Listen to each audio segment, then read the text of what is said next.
So here's another tale of my history. I moved to Los Angeles around in the late 70s, drove across country from one coast to the other, the whole time knitting in the car, and when I got here I had a little basket filled with these little knits, and I knew one person in Hollywood, and she had a bit part on a TV show, and she introduced me to the costume designer of that show. And that show was called Rhoda. I don't know if any of you remember it. It was a long time ago. Anyway, this was like one of the first sweaters that I ever sold to Rhoda. The costume designer looked at everything in my basket and said, "I'll take them all." And they were all little, thin, I don't know if you can see, this is rayon boucle.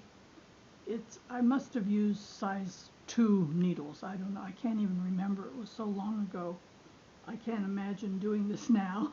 But anyway, this is what I did.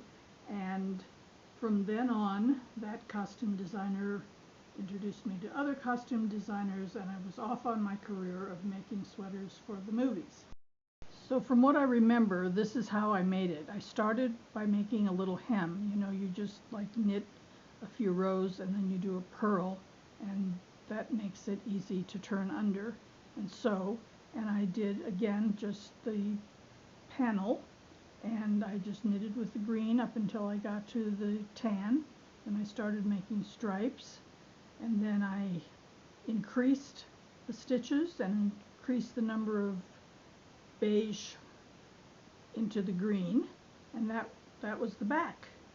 No armholes or anything, it's just a cap sleeve.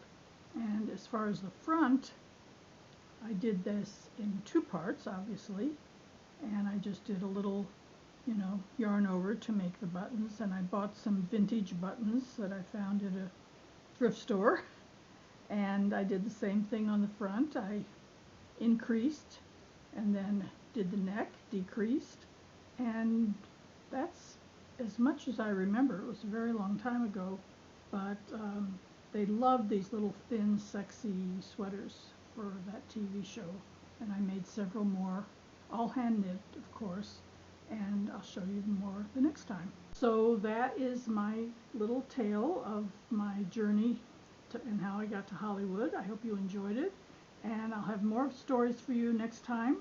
And until next time, happy knitting, everyone.